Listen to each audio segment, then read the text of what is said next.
estar mais uma vez aqui com vocês, conduzindo o momento de adoração. E nessa tarde eu quero convidar você mais uma vez a fazer da tua casa o teu lugar de adoração. Fazer do teu lar o lugar onde você possa encontrar cada dia mais a presença de Deus. Amém. E nós vamos cantar uma canção que é nova e que ela fala que a nossa casa está pronta. Não é a nossa casa 4 paredes, né, onde você vive, é o seu coração. Que o seu coração esteja pronto para encontrar Jesus, para encontrar o amor dele, para vivenciar isso diariamente. Amém? Amém.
porque o Senhor vem.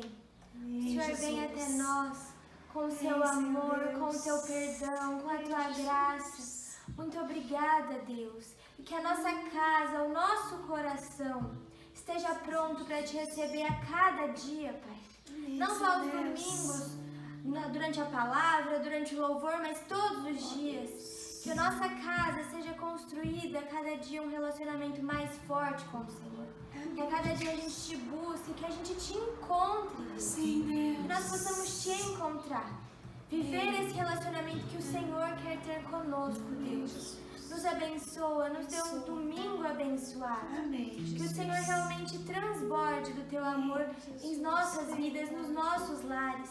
Obrigada por ouvir as nossas orações. Amém. Por ouvir o nosso clamor, Deus. Amém, Porque Jesus. nada foge do teu controle, o Senhor está controlando e dirigindo todas as coisas. Amém. Nós cremos num Deus de milagres. Amém. Nós queremos num Deus poderoso. E Ele é o Senhor.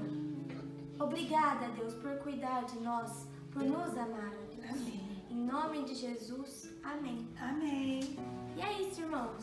Espero realmente que a presença do Senhor tenha estado presente aí com vocês. Que vocês possam buscar a Deus a cada dia mais, construir realmente esse relacionamento com o Senhor. Amém. E é isso. E agora fica com a palavra do pastor. Deus abençoe. Deus abençoe.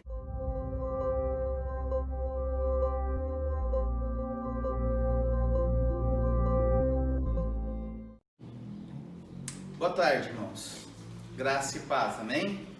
Graças a Deus, porque estamos aqui mais uma vez. É um momento de alegria, de satisfação e de prazer. Nós estamos aqui para poder adorar o Senhor, né? Enquanto a gente não pode fazer isso juntos fisicamente, podemos fazer isso juntos espiritualmente.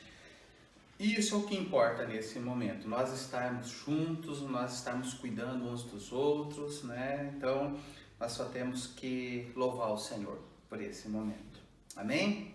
A mensagem de hoje nós vamos trabalhar sobre o tema combate, ou batalha, ou guerra. Qualquer um desses termos ele pode servir. Eu vou usar o termo combate, né? Guerra, né? Para a gente poder trabalhar aqui. Talvez em alguns momentos eu fale uma palavra diferente, mas é nesse contexto que eu quero falar com vocês.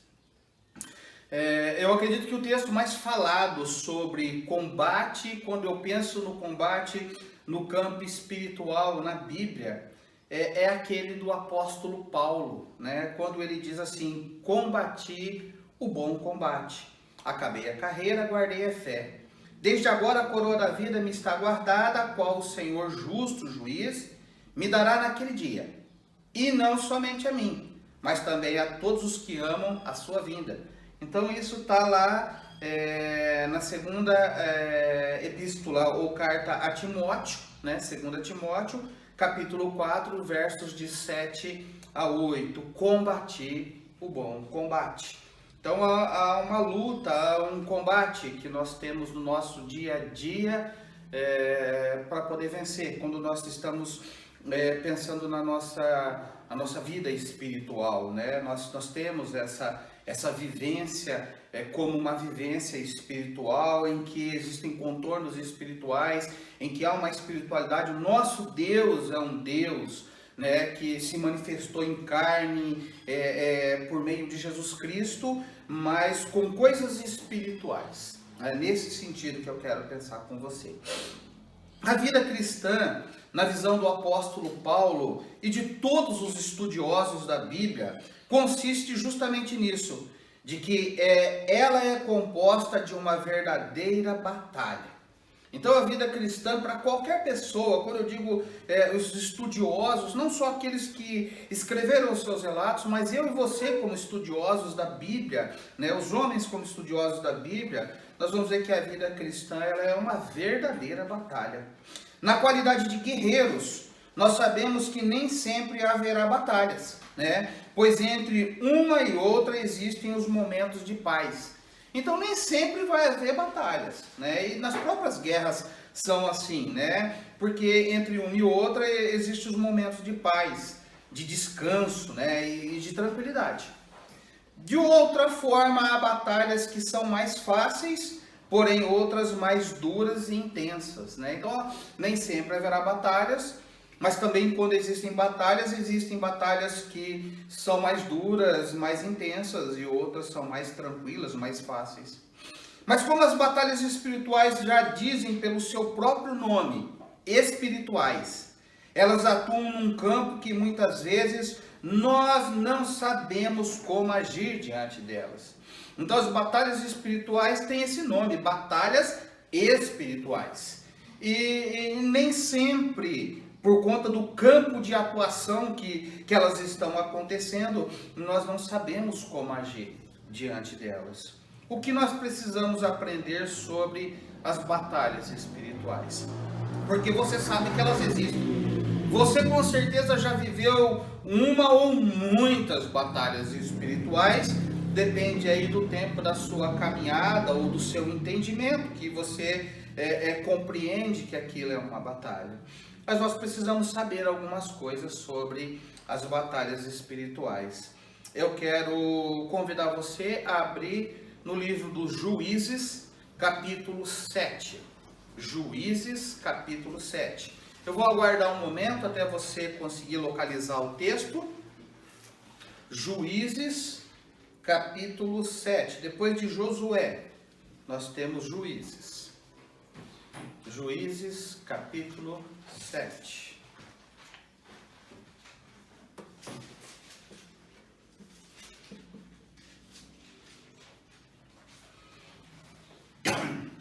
Juízes, capítulo 7.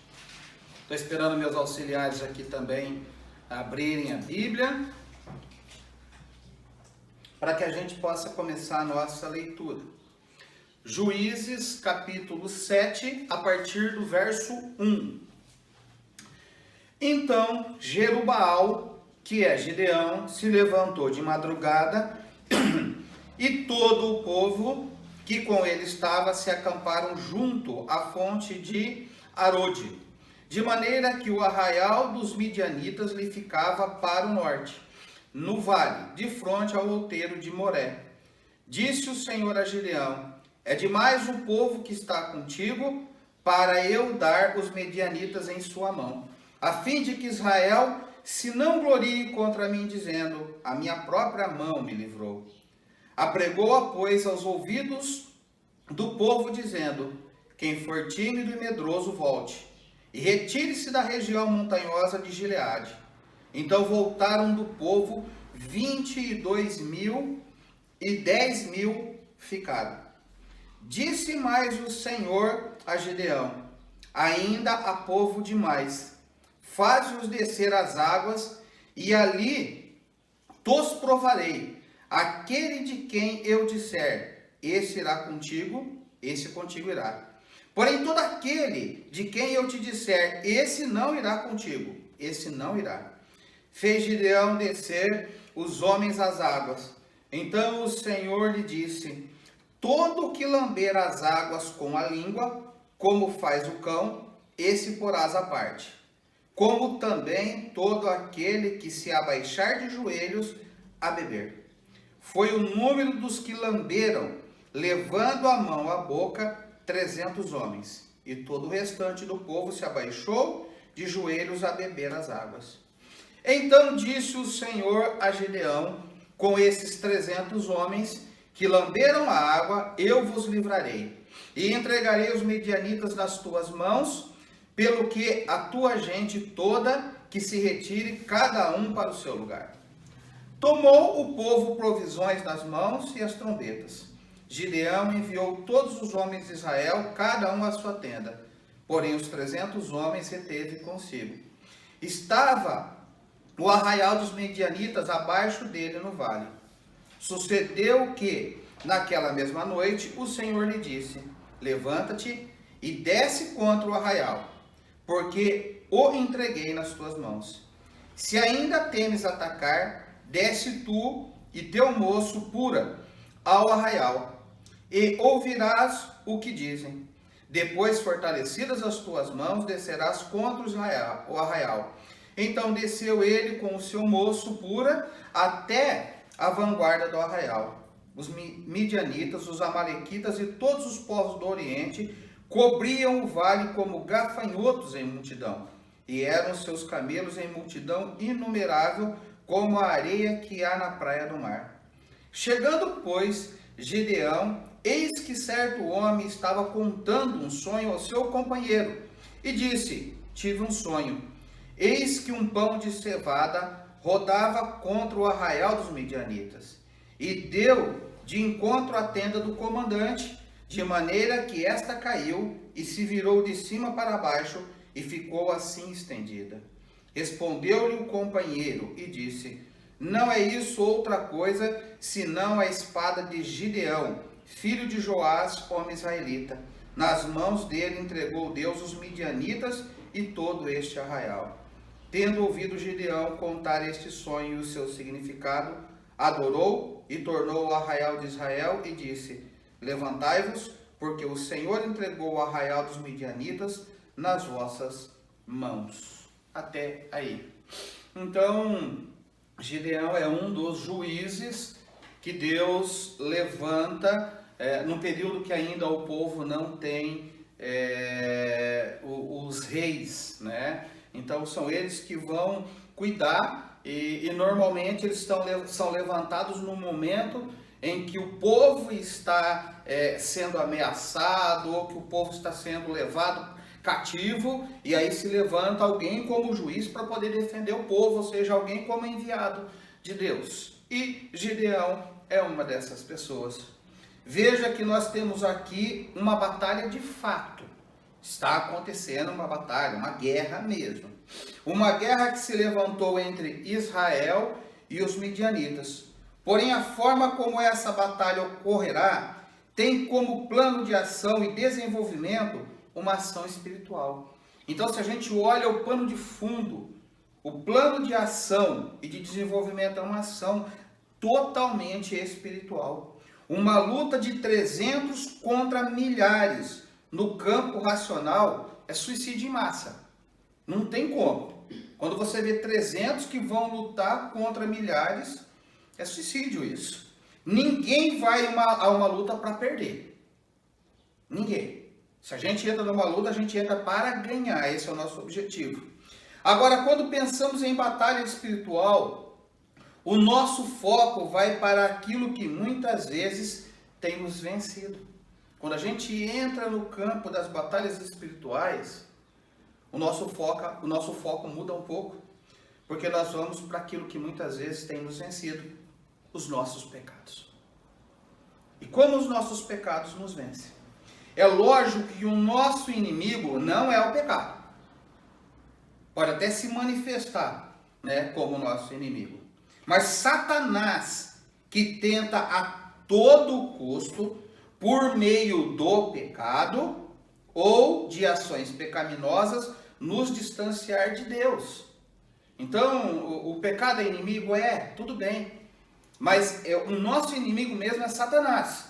E ele usa das ações pecaminosas, e normalmente as ações pecaminosas, ou os nossos pecados, são um ato de rebeldia contra Deus. É uma desobediência nossa diante de uma vontade diferenciada de Deus. Deus tem uma vontade, nós vamos lá e fazemos ao contrário. Exatamente o que nós já falamos de Adão e Eva, lá no paraíso.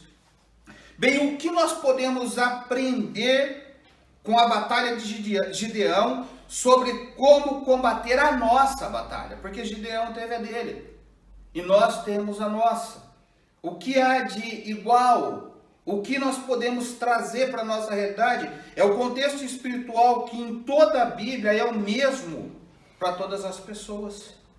Então a primeira coisa que eu quero destacar para você é que você é o comandante da batalha.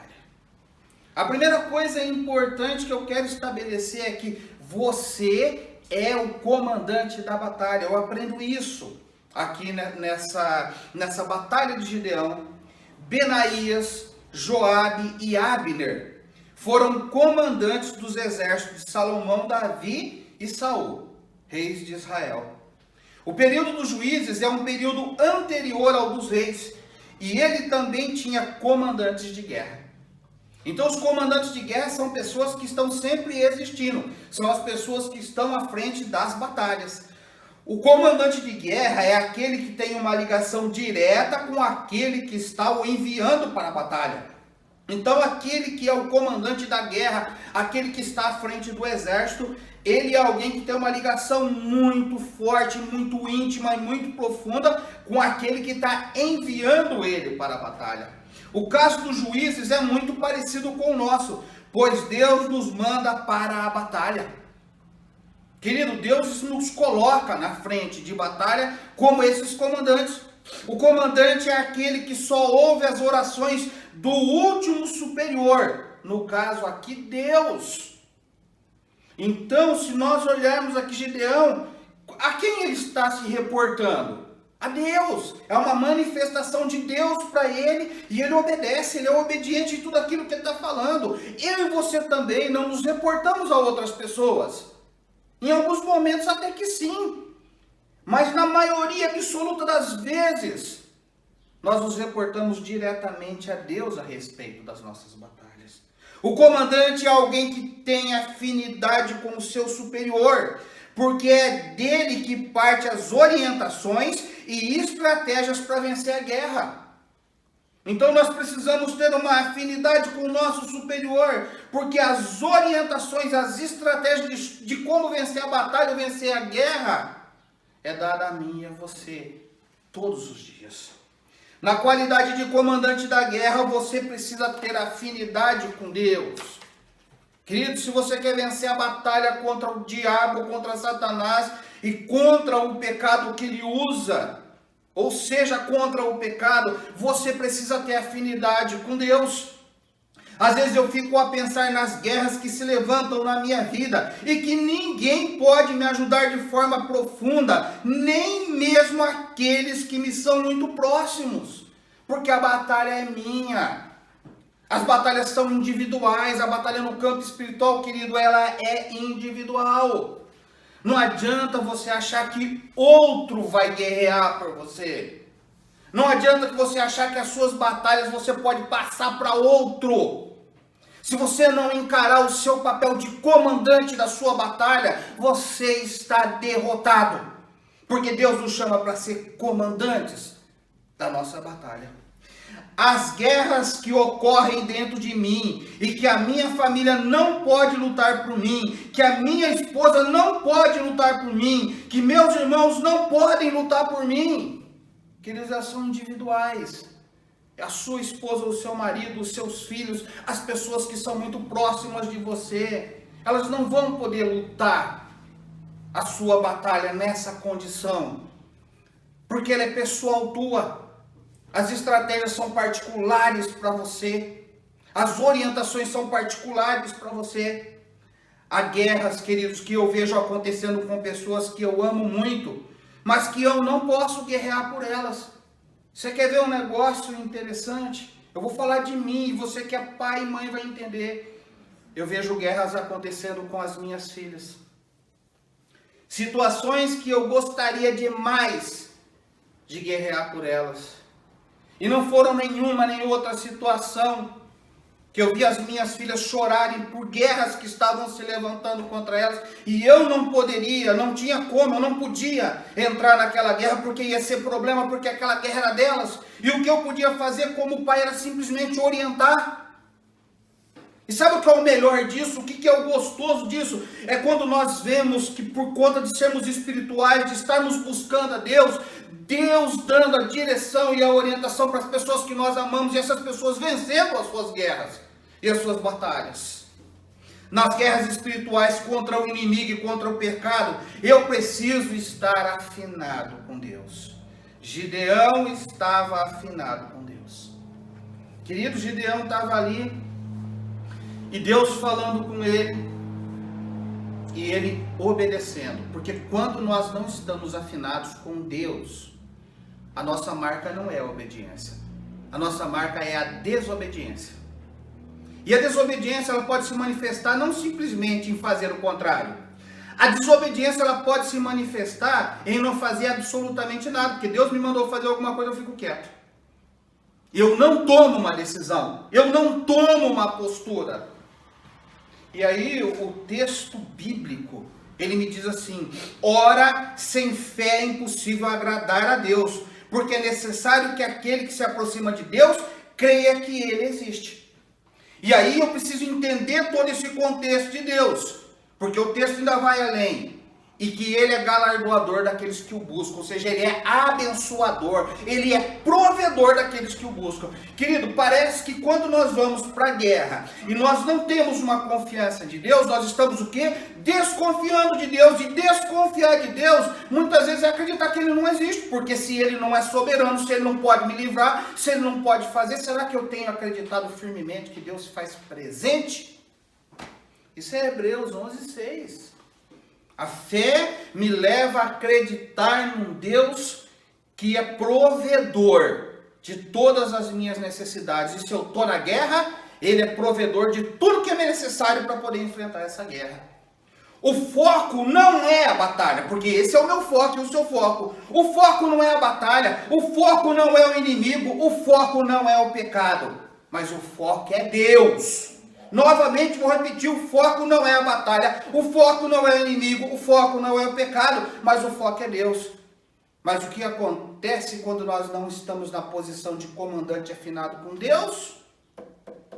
O foco se torna a batalha, o foco se torna o inimigo e o foco se torna o pecado, que você não consegue se desvencilhar.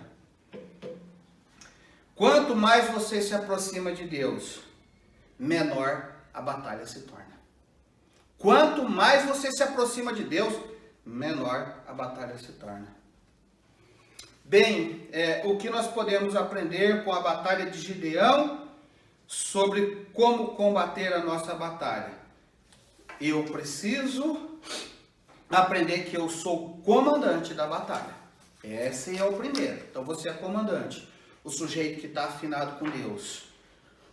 É o sujeito que tem uma relação profunda com Deus e que Deus está dando as orientações e que você confia totalmente nele. Em segundo lugar, o que podemos aprender com a batalha de Gideão para combater a nossa própria batalha?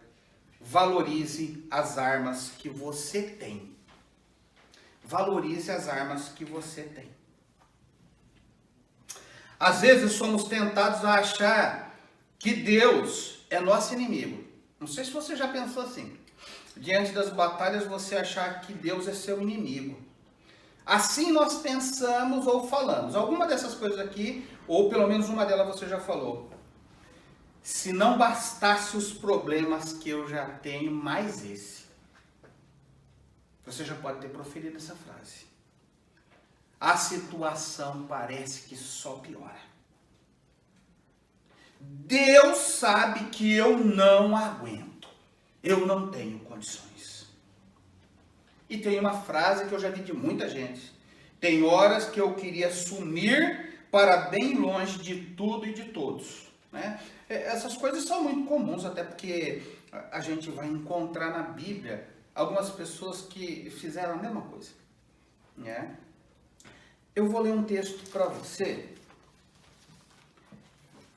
que está lá em Jó, capítulo 3. Olha só o sujeito Jó atravessando a batalha espiritual. Tá? Não dá para ler tudo, mas eu vou ler vários versículos e depois você lê o resto, ok? Jó 3. Depois disso, passou Jó a falar e amaldiçoou o seu dia natalício, ou seja, o dia do seu nascimento. Disse Jó: pereça o dia em que nasci e a noite que disse, foi concebido um homem. Converta-se aquele dia em trevas, e Deus lá de cima não tenha cuidado dele, nem resplandeça sobre ele a luz. Reclamem-nos as trevas e a sombra de morte, habitem sobre ele nuvens, espantem-o tudo que pode enegrecer o dia. Aquela noite dela se apoderem densas trevas, não se regozije ela entre os dias do ano, não entre na conta dos meses. Seja estéril aquela noite, e dela sejam banidos os sons de júbilo. Amaldiçoem aquelas que sabem amaldiçoar o dia e sabem excitar o monstro marinho. Escureçam-se as estrelas do crepúsculo matutino dessa noite, que ela espere a luz, e a luz não venha, que não veja as pálpebras dos olhos da alva, pois não fechou as portas do ventre de minha mãe, nem escondeu os meus olhos do sofrimento, porque não morri eu na madre, porque não expirei ao sair dela. Até aí só, essa você pode ler, que vai até o versículo 26. Jó simplesmente está em fel e amargura, e tudo que ele estava a fim de dizer: Deus, por que o Senhor não fez isso? Por que o Senhor me faz passar agora por esse momento? Então, querido, aquilo que você sente é conhecido de Deus há muito tempo, de outros homens. Jó pensou lá atrás, igualzinho o que você pensa hoje, quando você atravessa pelas batalhas. Mas vamos voltar para Gideão, né? Lá em Juízes 7. Gideão tem uma batalha para enfrentar, e momento a momento vê Deus tirando drasticamente os seus recursos para a batalha. Deus faz isso, tá? Deus tira os recursos para a batalha, tira. E tem uma batalha que Gideão tem que enfrentar, e Deus começa a tirar os recursos que ele tem. Entre o versículo 3 e 6, né,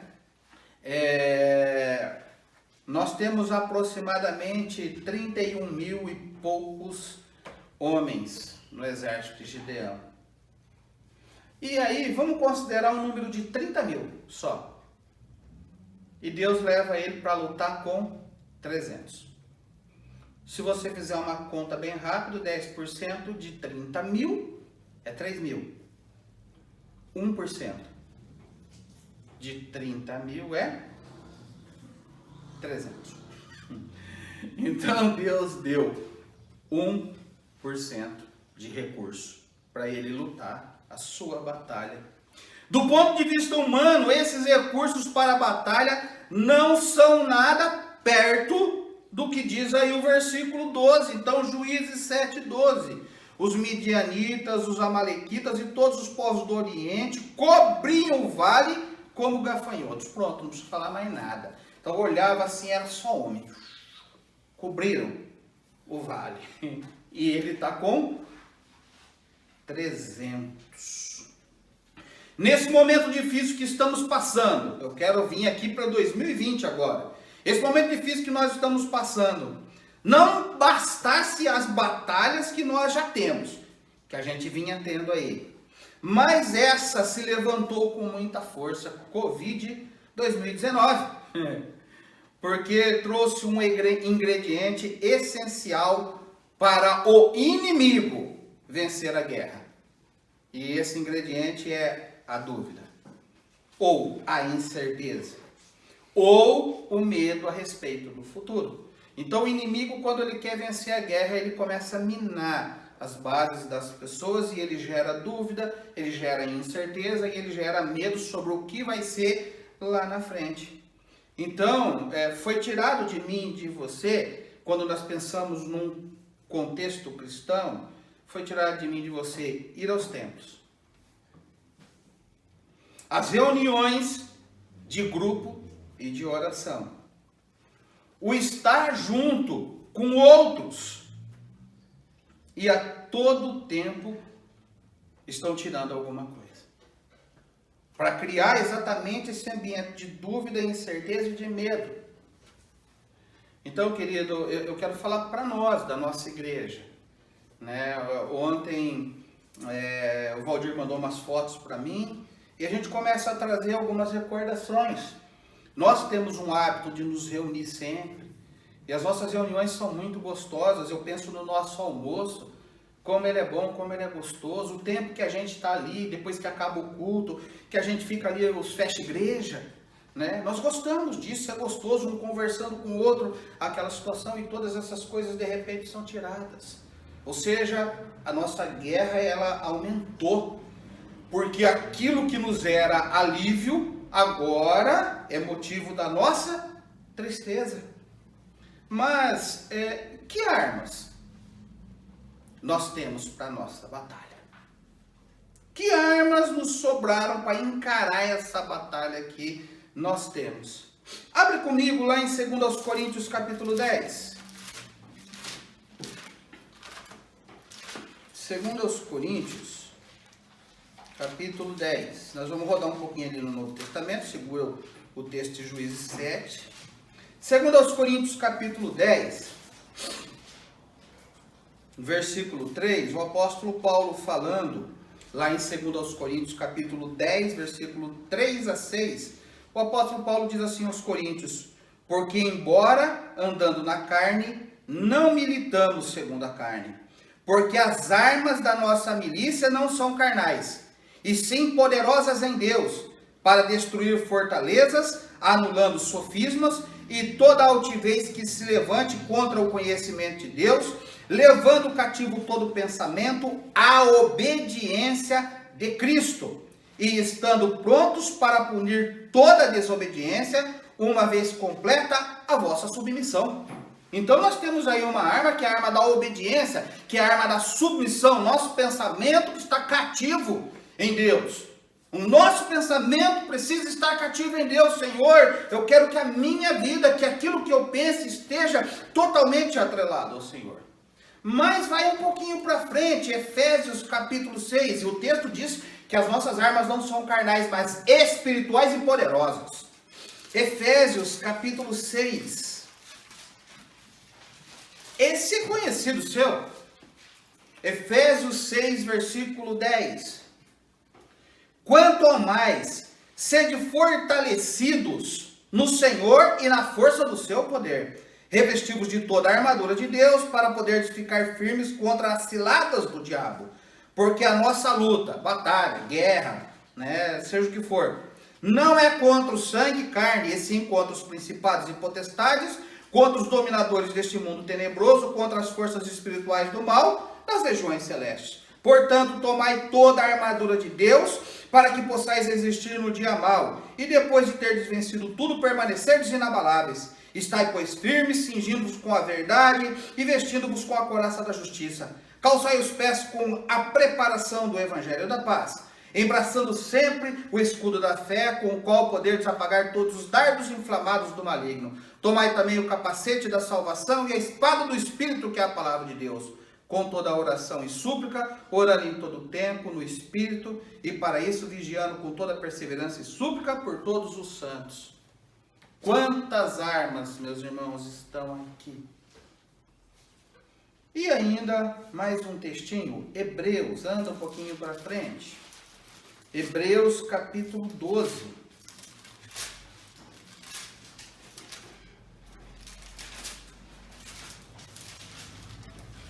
Hebreus 12, 1.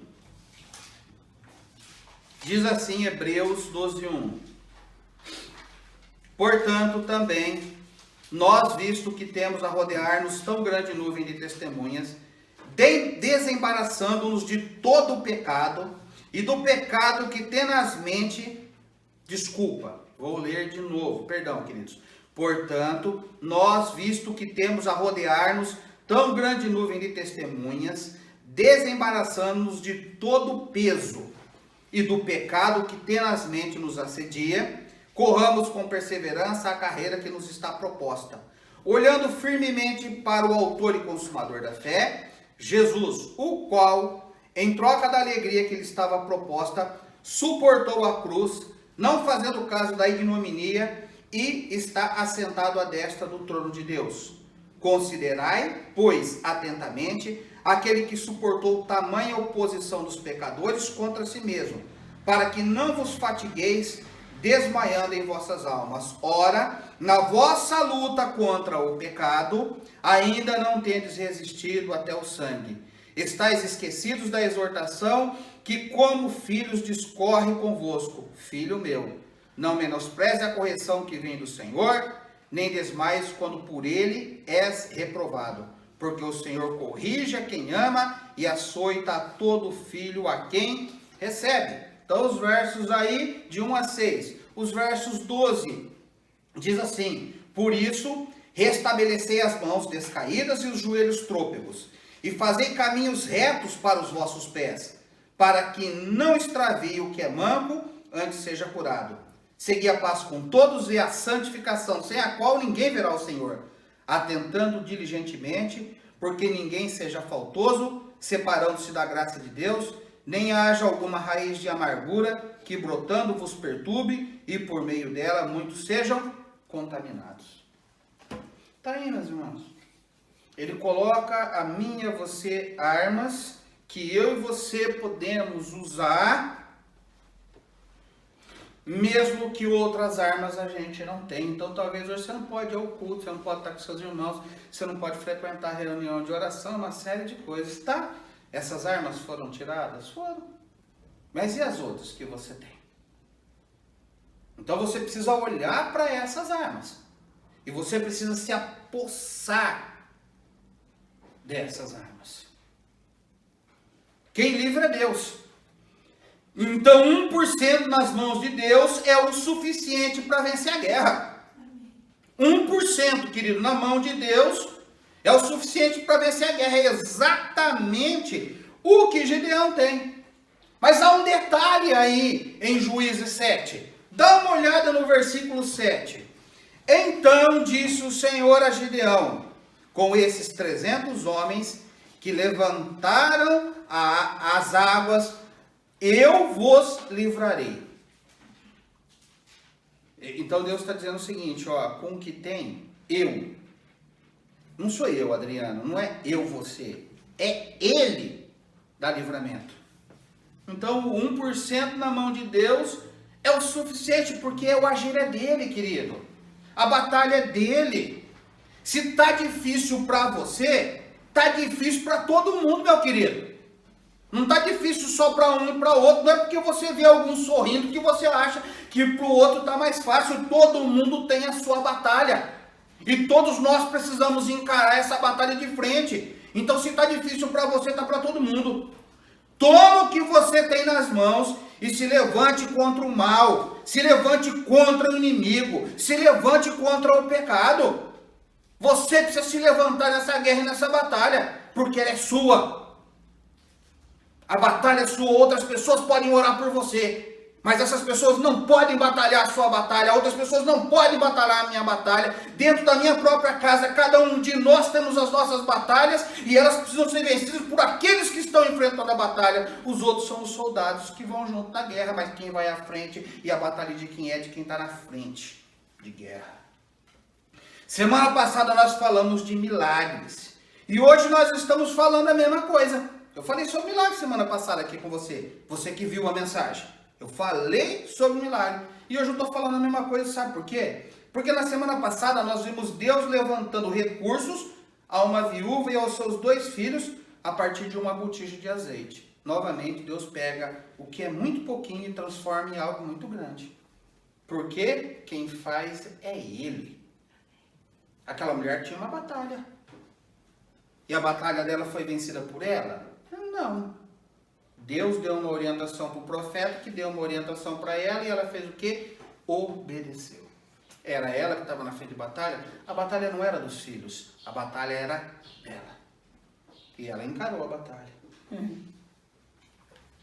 Então, meu amado, nós já aprendemos 2 coisas com a batalha de Gideão, que nós podemos trazer para a nossa batalha espiritual. Primeiro, você é o comandante da batalha. E o comandante só tem mais um superior para ele. Na época dos reis, era o comandante e o rei. Para a minha vida e para a sua vida, eu e você somos o comandante. E o Senhor é o rei. E nós temos que estar afinado com a direção e com a orientação. Você é o comandante da batalha. A segunda, valorize as armas que você tem. A Bíblia está te mostrando um monte. Inclusive, ela é a própria arma. A espada do Espírito. Então, valoriza as armas que você tem. E em terceiro e último lugar, Deus detém o comando de todas as coisas. Deus detém o comando de todas as coisas. Essa talvez seja uma das maiores dificuldades que temos, né? Uma das maiores dificuldades que nós temos, a de olhar a Deus como soberano sobre todas as coisas. Nós temos essa dificuldade, querido.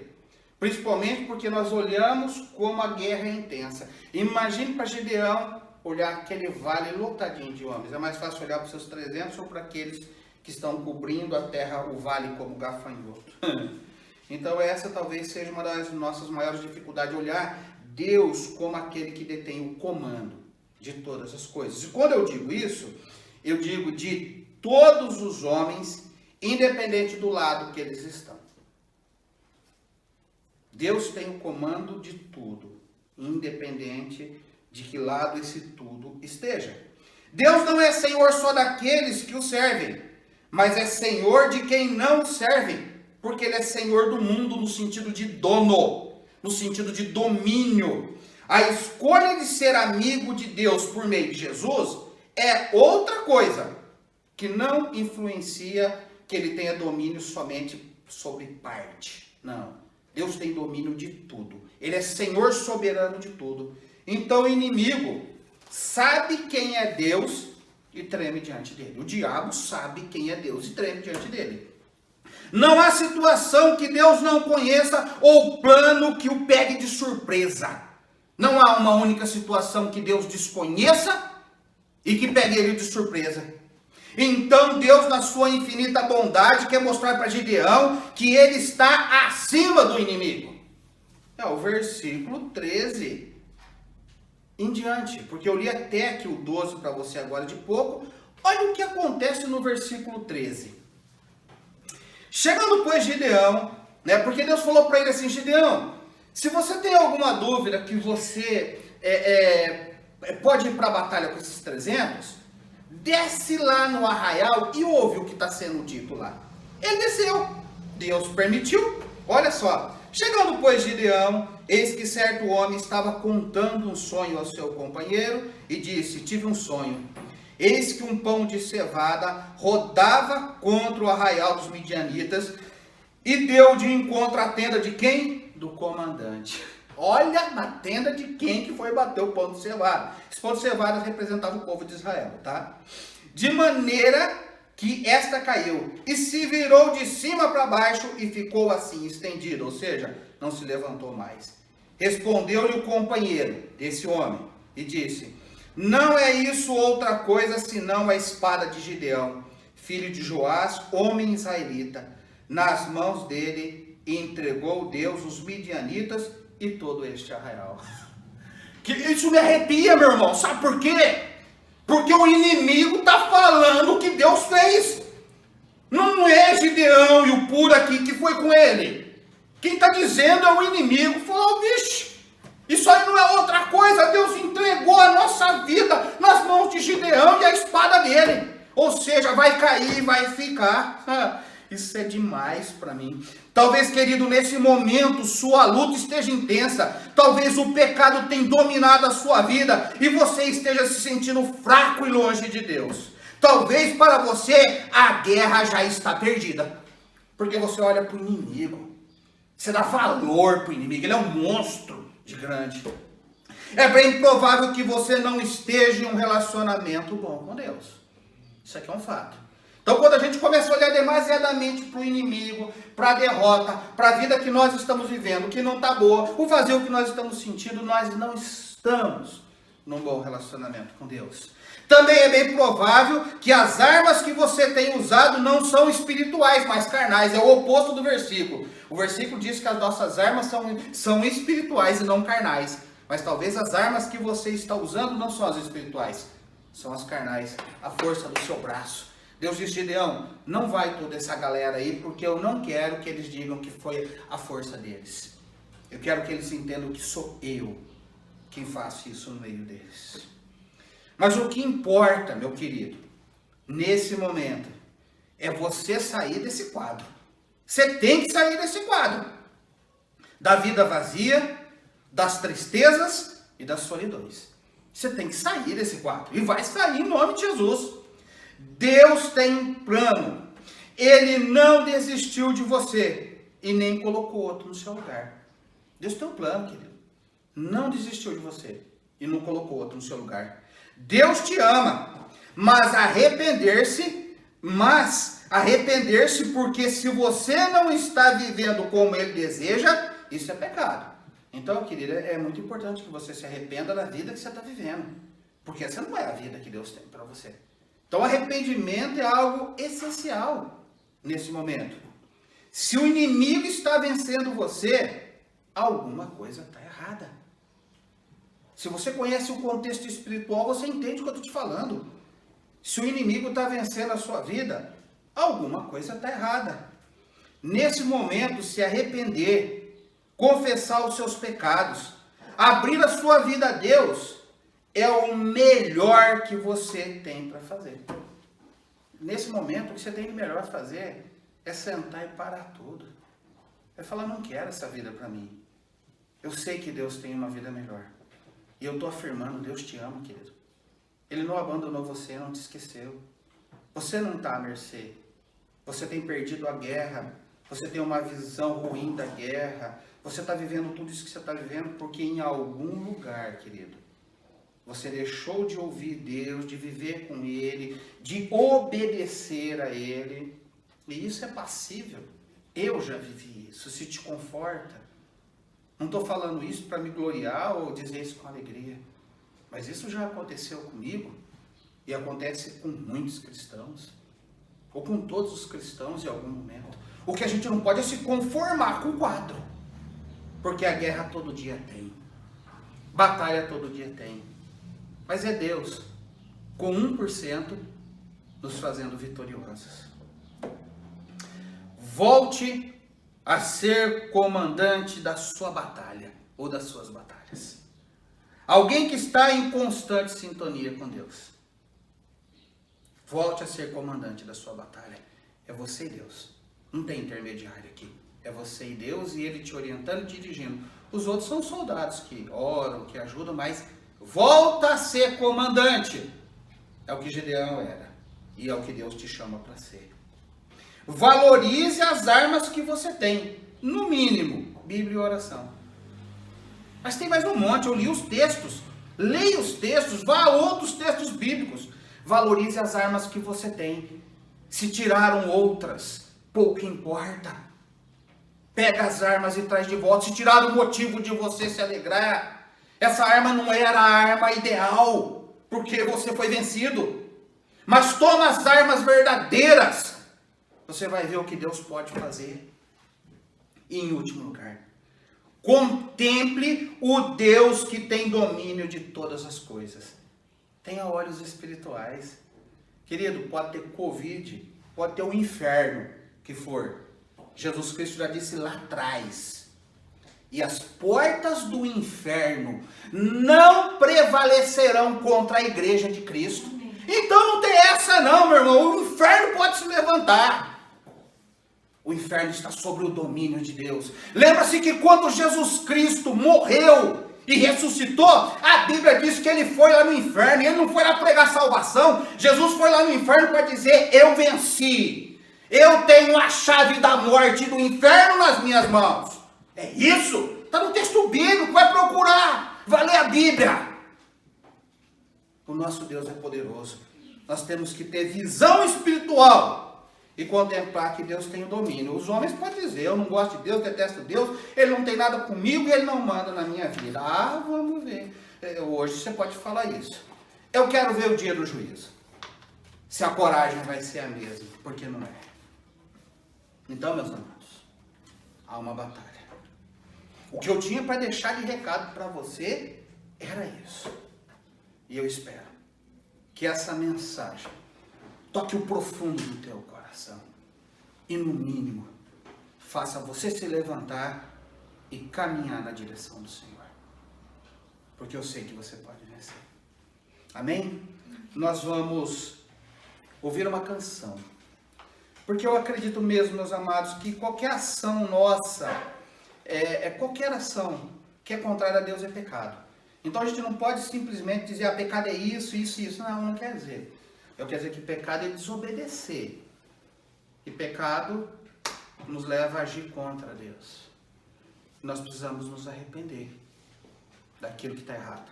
Então eu quero ouvir essa canção para que depois a gente possa orar. Amém? Queremos nos esvaziar de nós mesmos, de tudo que nos afasta de Ti, de tudo que nos priva da Tua presença, de tudo que nos rouba da Tua presença, Senhor. Nos esvaziamos, nos rendemos diante de Ti, Jesus. Inunda-nos, Senhor, inunda-nos, Senhor, para a Tua glória, para a Tua glória, Jesus.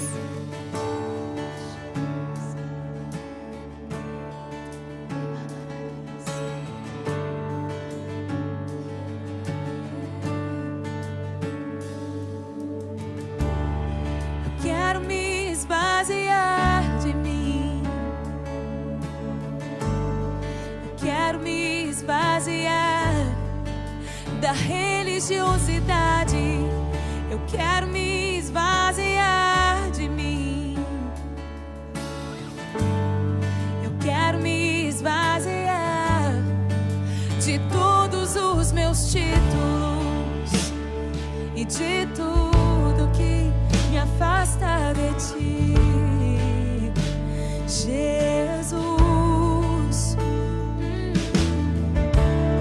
Eu quero me esvaziar de mim. Eu quero me esvaziar das dores e desilusões. Quero me esvaziar de mim. Eu quero me esvaziar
esvazie, Senhor. Senhor, nós nos esvaziamos de nós mesmos, Senhor. Que esse seja o nosso estilo de vida, Senhor.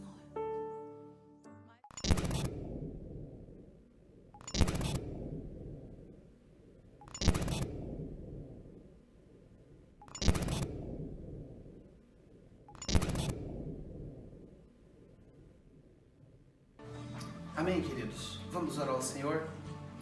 Pai, em nome de Jesus, eu quero te louvar e te agradecer. Porque, ó Senhor, eu até ontem, eu não sabia sequer o que eu ia falar. E eu confesso que isso trouxe para dentro do meu coração um medo, uma incerteza. Ó Deus, porque eu conheço as minhas batalhas. E eu não quero aqui me colocar na posição de que eu estou sempre exatamente como essa mensagem está dizendo. Mas eu preciso estar como ela diz. Eu quero te pedir ao Senhor que nos ajude, meu Pai. Que antes de qualquer coisa o Senhor traga arrependimento sincero e verdadeiro ao nosso coração. Se arrepender dos nossos erros, dos nossos pecados. Se arrepender da desobediência, porque pecado é desobedecer ao Senhor, é fazer o contrário ou simplesmente não fazer aquilo que o Senhor está nos mandando fazer. Meu Pai, eu te louvo e te agradeço porque a Tua palavra ela é repleta e recheada de exemplos, que o Senhor é soberano, que é o Senhor quem faz sempre, que nós não fazemos nada, nós só somos instrumentos. E que o Senhor nos ama muito e quer nos usar. A história de Gideão, ela nos inspira a buscar o Senhor. Ela nos inspira a uma vida de fé. O Senhor diminui o exército dele de 100% para 1%. Para mostrar que a batalha não é nossa. A batalha é do Senhor. Nos ajuda, meu Pai. Nos ajuda, por favor, a assumir a nossa posição de comandante, porque a batalha não pode ser passada para outro. As nossas batalhas nós temos que enfrentar, e nós só temos condição de enfrentá-las quando nós assumimos a nossa posição de comandante e temos uma afinidade grande com o Senhor. Ouvimos a sua orientação e a sua instrução. Mas nos ajude, Senhor, também a dar valor nas armas que nós temos. Nós temos a Bíblia, que por si só é a espada do Espírito. Mas a Tua palavra, ó Deus, nos apresenta outras tantas armas que nós podemos usar. Porque ela mesmo diz que as armas do nosso conflito, do nosso combate, da nossa guerra, elas não são carnais, mas elas são espirituais e poderosas em Cristo Jesus. Oh meu Deus, muito obrigado por isso, porque nós temos armas para combater o nosso combate. Mas nos ajuda, Senhor, a contemplar o Senhor com os olhos da fé, com os olhos espirituais, e a ver que o Senhor tem domínio sobre o mundo e sobre o universo, que o Senhor tem domínio sobre a situação, e que nem o inferno é tão poderoso para te enfrentar, porque o inferno, a morte, Satanás, os seus anjos estão debaixo do teu domínio, e haverá tempo em que tudo isso vai se manifestar de forma plena, total, completa. Ó Deus, mas nesse tempo que estamos aqui, nos ajuda, por favor, nas nossas batalhas. Nós precisamos do Senhor. Nos ajuda a vencer em Ti. Em nome de Jesus, que nós oramos. Amém. Amém. Deus abençoe vocês, queridos. Que as suas batalhas sejam vencidas no poder do Senhor. Amém. Deus abençoe.